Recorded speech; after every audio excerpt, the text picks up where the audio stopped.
Did you know that there are over 34,000 emotions? Yes, you heard me right, 34,000. That's why it is critical that we get to know our emotions. Emotional literacy, the ability to deal with one's emotions and recognize their causes, is central to living into our beautiful new story and central to becoming stronger every day. Each of us has absorbed the atmosphere of our family of origin and picked up ways of coping that developed into our go-to defense mechanisms. Having a strong, solid emotional vocabulary helps us understand how to recognize, label, and navigate the 8 primary emotions: joy, sadness, acceptance, disgust, fear, anger, surprise, and anticipation, and have a slight grasp of the other 33,992. Author and international expert on leadership and human performance, Dr. Alan Watkins, writes, "If we start to become much more precise in our emotional literacy, then we can come up with a more effective strategy for dealing with negative emotions and creating a positive emotional state." So, how do you feel good about yourself more often? It's perfectly possible, but it does require practice, and it's not just about positive affirmation. Telling yourself to feel happier or more confident doesn't work. Instead, you have to feel the emotion, feel the feeling, not just think the thought. For example, when you think about something positive in your life that gives you a positive feeling or emotion, take time to consider exactly how you feel, where in your body you are feeling it, articulate the emotion. Is it happiness, contentment, glee, delight? I add here that this process is also called naming what you're feeling, that one word feeling. The more you practice feeling that feeling, the easier it will be to conjure up that emotion when you need it, even in the face of someone else trying to make you feel something more negative. Let me read this part again. The more you practice feeling that feeling, let's just say ease or calm. The more you practice peace of mind, the more you practice serenity, then you will be more apt, more able to conjure up that emotion when you need it, even in the face of someone else trying to make you feel something more negative. You need to learn to control your response in whatever situation you find yourself to become response-able. That is, able to respond in the way you choose.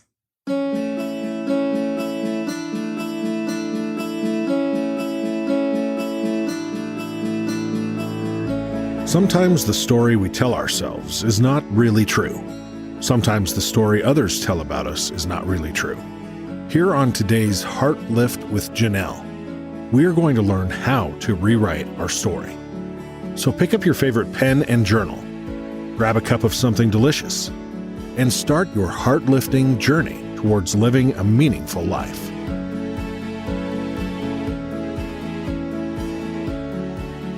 Hello and welcome to today's Heartlift with Janell. I'm Janell. Hello, Heartlifter. I'm so happy to have you here with me today as I move us forward on our heart-lifting journey. Today, we're in the third movement of my new book, Stronger Every Day, 9 Tools to Becoming an Emotionally Healthy You. If you do not have this book in your hand right now or on your Kindle or on your Audible, please go over to Amazon and order it in any of those various fashions so that you can journey through it with me and with the community Stronger Every Day.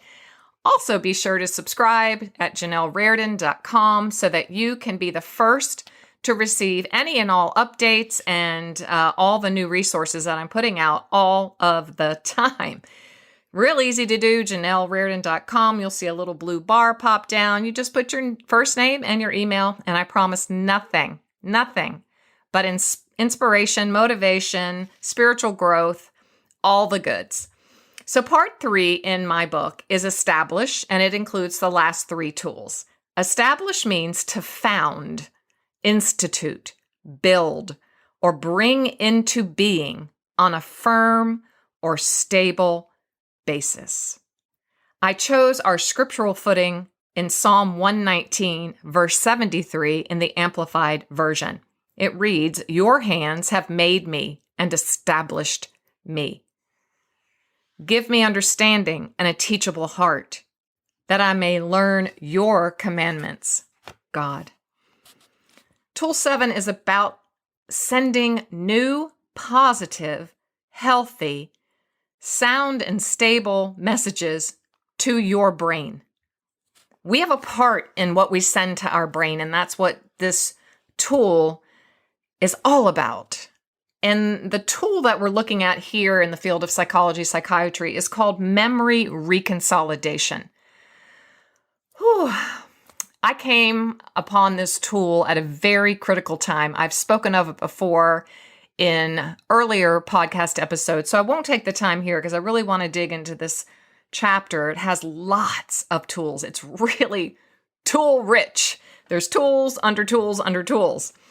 And, but memory reconsolidation is all about rewiring our brains. Being able to name emotion and feeling and the memories that they're connected to. And every memory has a negative or positive charge. So it's very important in our lives as we observe our lives, because that's what we're doing in this important heart lifting journey. The very first thing we're doing is awakening. We're awakening to our lives, right? We're living a wide awake life. We are becoming increasingly aware of how we move through life, how we walk over the threshold into our homes every day, how we move through the hallways of our homes. And we're noticing maybe some unhealthy behavior patterns or unhealthy ways that we think and talk to ourselves and to others. We're recognizing some very unhealthy communication skills. Maybe it's unbridled anger. Maybe it is lying. Maybe it is, you fill in the blank here. What do you keep tripping over? What is keeping you stuck? That's what we want to really hone in on in today's conversation. Maybe we have just been pushing so much under the carpet and right into our nervous system, right? Because when we sweep something under the carpet, we sweep it into our nervous system. So what have you been sweeping under the carpet in your life for so long, but now you're tripping over it? Now there's a mountain in your living room. We just want to pause. We want to take yet another look in the mirror so that we can be free, that we can flourish, that we can live a eudaimonious life filled with true meaning and value. Because that's what we do here in the Stronger Everyday community. I wanted to remind us as we begin going through this chapter, I'll call it, and understand Tool 7, Memory Reconsolidation, what is defined as emotional health. This is the source of this definition is the Positive Psychology Program, and it reads, emotionally healthy people are those who can control their emotions and behavior, who show resilience in troubling situations, and as a result, they can build strong, lasting relationships. Emotional health is not merely the dearth of mental health, just as the absence of depression does not mean that someone is happy or emotionally healthy. Remember that being emotionally healthy does not imply the absence of all negative emotions. And faking positive emotions when they are not genuinely felt, that's not a true representation of emotional health.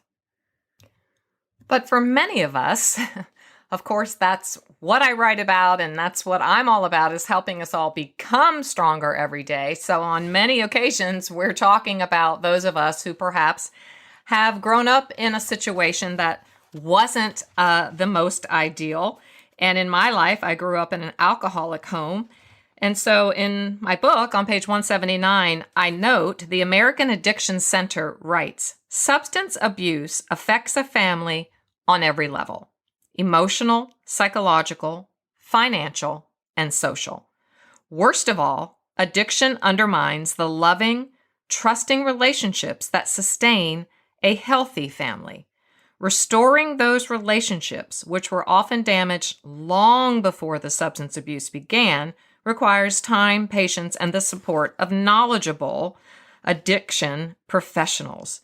So maybe you were one of those children that weren't offered the support of knowledgeable addiction professionals. I know I was not. My mom did her best. I know she did her best because that's my mom, just to keep us fed and dressed and schooled and keep the family together. You know, counseling, talking about our problems, Alcoholics Anonymous, all of those things. They just weren't the accepted norm for us, nor was it easily accessible or affordable for my enlisted military family. And so in that case, I brought into Tool 7 another dynamic tool called the window of tolerance. Because when I learned about this tool, once again, I was just like, oh my goodness, this would have been so helpful to know as I was growing up. Why I can't tolerate increasingly distressing events. So I wanted to turn to one of my favorite LPCs, Andi Kolber, in her book, Try Softer. And on page 72 in her book, she talks about, and she says this, if we didn't have the experience of growing up with secure attachment, as we say, in other words, caregivers who were safe and attentive, they nurtured us, we felt seen, heard, we knew we belonged. If we grew up without that, with insecure attachment, and especially if our stories include toxic stress or distressing events like trauma, little t, middle T, big T, anything that is overwhelming our nervous system and too big for our body, we are going to move out what is known as our window of tolerance, WOT. And Andi Kolber writes on page 72 in her book, Try Softer, we've talked about the impact of trauma and the importance of experiencing our caregivers as safe and attentive. If we didn't have that experience, and especially, as we have said, these experiences included toxic stress or distressing events, our ability to tolerate discomfort lessens. And we more easily go into hyperarousal, which is the fight, flight, fawn, or what happens in our amygdala, our survival system, or hypoarousal, which is freeze and dissociation, which also happens in our amygdala. Additionally, our window of tolerance may be affected by medical issues, physiology, or ongoing adverse conditions. These states of hyper and hypoarousal occur on a spectrum, with their accompanying thoughts, emotions, and bodily sensations intensifying depending on how far outside of our comfort levels we get. So keep that in the forefront of your mind as we continue. The space between hyper and hypoarousal, what might be thought of as just the right amount of intensity, is the range in which we can experience emotions, sensations, and experiences without feeling physiologically overwhelmed. This was first named by Dr. Dan Siegel and then additionally strengthened through the work of Dr. Stephen Porges. And this range is what we call our window of tolerance. So we know that we don't want to live anything in I'm hyper flexible, which is great when you're a dancer or a gymnast, but really not healthy on your connective tissue. And we don't want to be hypo anything. If you've suffered with any kind of thyroid issue, you know you don't want to be hyper or hypo. You want to be stable. You want to achieve in life what we can call homeostasis or what we can call equanimity. A very solid, secure, stable way of moving through life. So right now I'm sitting here, I'm looking at my beautiful windows in my office and I'm taping and I'm looking outside. It's a beautiful, beautiful day. And I'm seeing that, the center of the window is where the lock is, right?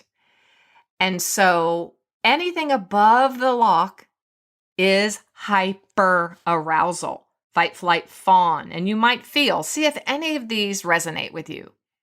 You might feel overwhelmed with adrenaline. Your heart is racing. Physical shaking or trembling. This is an overactive nervous system. The urge to move your body either away from or toward the stressful event. You might feel angry and out of control, scared, anxious. You may have the need to over-accommodate or to please people. This is hyper arousal. I can check everyone in that box. Absolutely everyone. Oh, let me reframe that. I could check back in the day. I am now far more in the center, far more stabilized, and have equanimity far more than not. So I'm grateful for my heart lifting journey. I tell you, I never ask anything of you I have not lived through myself. Okay, so when you're in your window of tolerance, when you're in that just the right spot, right? You're going to feel strong, competent, curious, relaxed, content, balanced, able to rationally make decisions, hopeful, or able to take risks without feeling that overwhelm. That's where we're going here. Heartlifters, we are on the journey towards living in the center of our window of tolerance. Hey, we might be out camping and get chased by a bear. Well, we'll go into some hyperarousal. That's necessary, right? We have a survival mechanism called the amygdala for those types of experiences. We just don't want to live everyday life from our amygdala. We do not want to live in a state of survival. And that's what we're talking about here today. And many of us, it's a subconscious defense mechanism, a coping mechanism. You're not even aware until you are. And today I'm just hoping to open the windows of awareness so that you might recognize that you keep tripping, getting triggered, stumbling over something in your life that you can apply this tool of memory reconsolidation to, and you can bring yourself to a state of equanimity. It is possible. I promise. I guarantee it. If you do the work and you open your arms to God, He will help you really bring that window of tolerance to a beautiful place.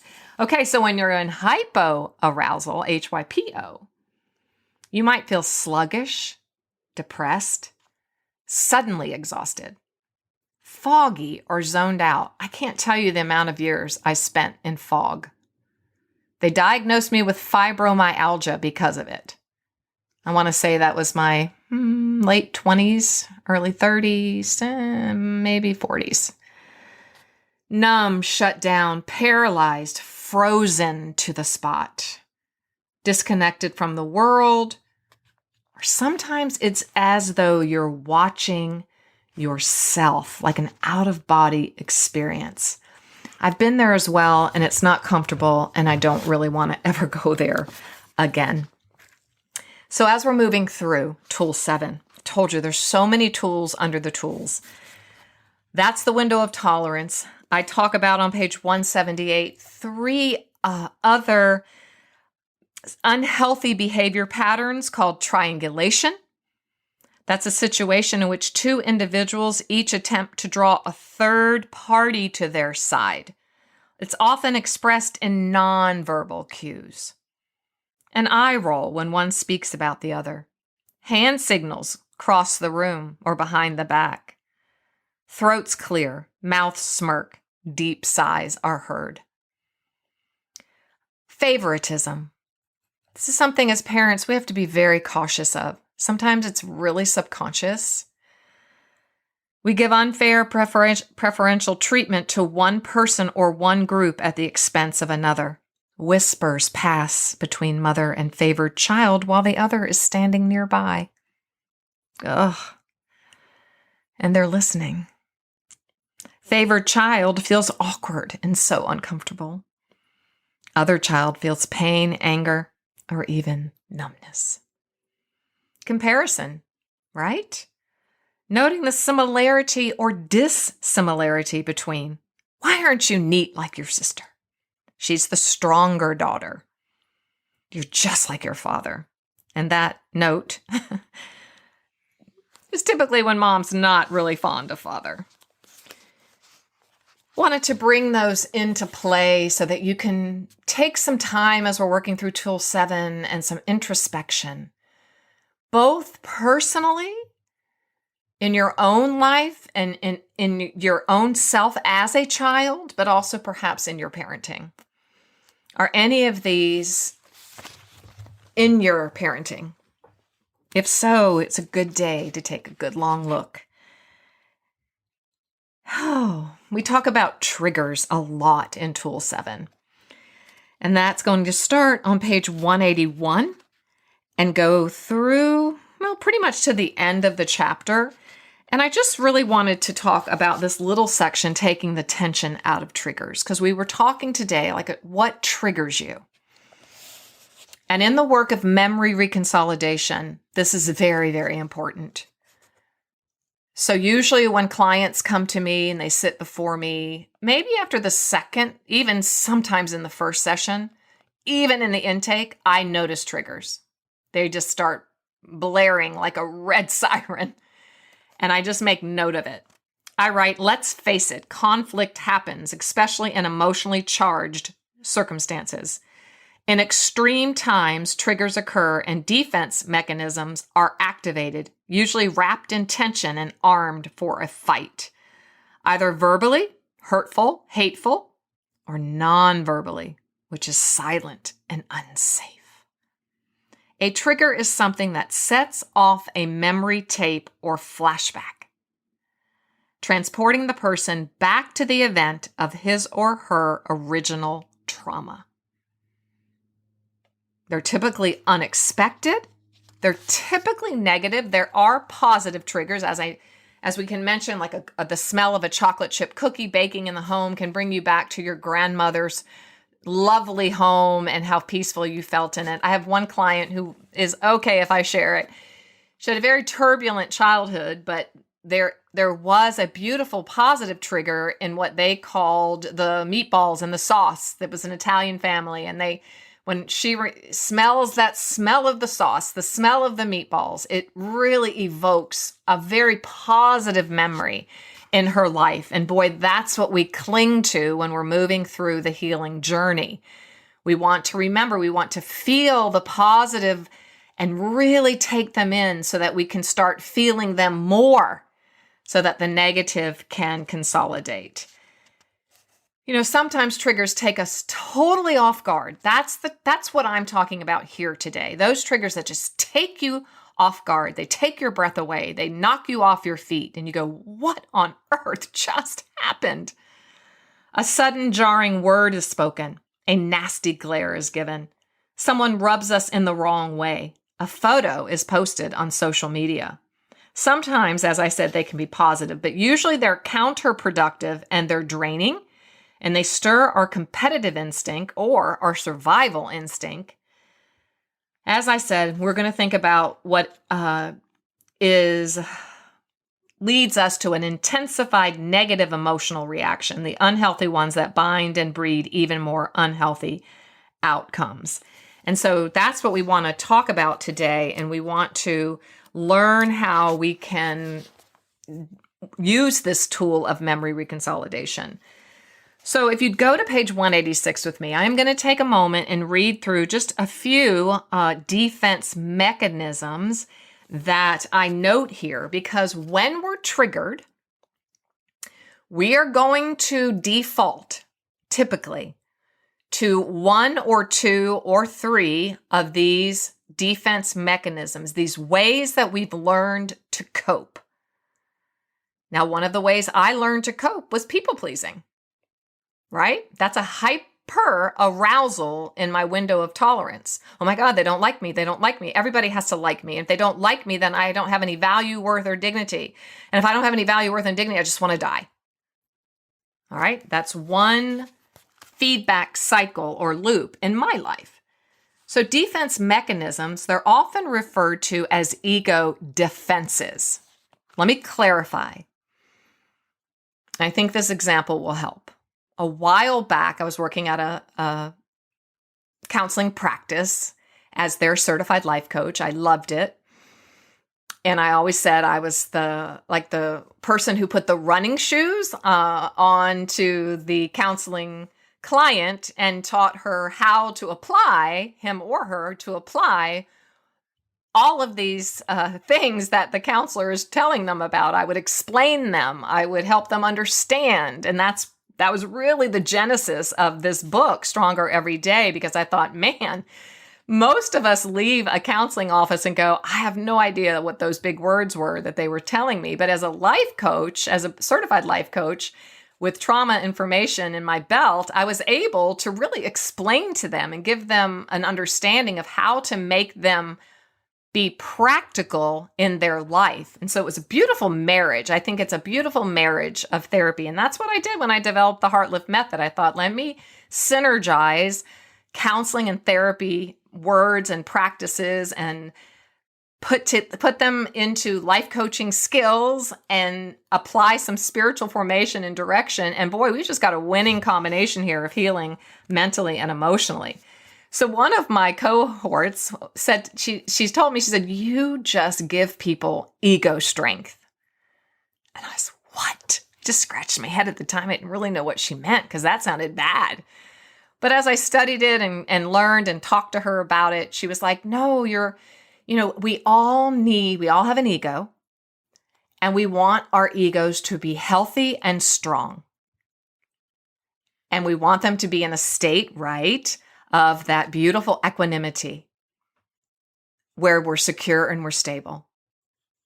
It's when we have ego loss, right, that we have to try to prove ourselves. We have to make other people love us because we don't have ego strength in our own sense of identity. Hopefully that's clear as mud. I'll give you some more on the show notes. So on page 186, I give you this chart. I give you the ego defense, the defense mechanism, and how that plays out in our families and relationships. And then I give you one practice to make sure you're coping in a healthy, heart-lifting way. And this is very, very personal. I'm going to go and just list them. I give you repression, denial, projection, compartmentalization, intellectualization, regression, and sublimation. So let's just talk about repression because I'm a master recoverer of the defense mechanism of repression. It was the foremost defense coping mechanism in my life until the last 3 or 4 years when I've just done a lot of my own personal work. I refer to it like an armadillo. You curl up in a ball and you hide. How does repression play out in our family and in our relationships? Instead of using words or using our voice to speak unacceptable thoughts, feelings, or impulses, you swallow them and hide your true feelings. That sounds a lot like moving through life from a staged performance self, doesn't it? It's our personality. It's how we learn to show up for life. So I learned that I was not allowed to say what I truly thought. I wasn't ushered into that world. I was just shut down. I was afraid. I was scared. There was no room inside the hallways of my home to say how I really felt because I really didn't understand how I felt. Didn't know what was going on inside of my head, which most of us don't. Thank goodness. I'm so happy and so proud of young mamas and daddies today and school systems that are now trying to increase emotional intelligence, and emotional health. So proud. So much better. So one practice that we can put into practice to not repress is this. I will use my words so that I no longer swallow unhealthy emotions that eventually will cause dis-ease in my physical body. There are physical consequences to storing repression inside my nervous system. I will always remember that God is the strength of my heart and that He will empower me to overcome. This just one defense, ego defense. I write and tell more about it in the Anatomy of Repression, so refer to that if this is striking a chord with you. All right, let's choose one more. How about projection? This one is a lot more complicated to detect. It has really taken me a lot of mental energy and a lot of conversations to say, would you please dumb down what projection looks like for me? I liken it to a blue jay. You take out your negative feelings on others. Blue jays are really beautiful. They're perhaps one of the most beautiful birds, but they're really not nice. So when we project, you project or place your feelings on another person so that you don't have to feel or deal with them yourself. So what might that play out like? Let's say someone looks at you and says, you just make me completely miserable. You make me miserable. Well, first and foremost, we know if we're healthy and we have emotional health and emotional intelligence, we know we can't make anybody feel anything. That's their choice. It's their responsibility to process any and all feelings and emotions that are being given or shouted or whatever to them. But boy, oh boy, when you're a child, you don't have that mechanism. You don't know how to do that. And if you're not trained to do that, you got to make your way to it. So projection is when I or someone else would project onto you what they're really feeling themselves. So if someone's saying to you, you make me completely miserable, you're miserable to live with. If you're in a healthy stance, you can hold that space and you can say, I don't make anyone miserable. I'm not miserable. I'm a good person. I know who I am and whose I am. So I can detect immediately, oh no, this person's projecting that onto me because they're miserable. Oh, I really hope that's a helpful way of opening your eyes to projection, because it really is one of the most hurtful defense mechanisms that can be placed on you by someone else, by someone else's coping. So that's why it's really critical that we do the work here, Heartlifters, that we become our healthiest selves so that we can detect when someone else is using a defense mechanism against us. So how might I practice to overcome that in my life if I am a projector? I will take complete ownership of my emotional reactions and do the hard work of processing and properly owning them. That's how we will overcome and understand, oh my goodness, I am using the defense mechanism projection, and boy, that is really making someone else's life miserable. So we want to be aware, am I a compartmentalizer? Am I an intellectualizer? Am I a regressor? Am I a sublimator? A lot of times I laugh when I am really uncomfortable, and that would be a way of a defense. I try to make something funny. I use humor as my defense mechanism when something makes me really uncomfortable. So now from this point on, whenever you see me or hear me laughing here, you're going to go, oh, she's getting uncomfortable. It's getting a little too close to home. Oh my goodness. So Heartlifters, this is a very important chapter and tool.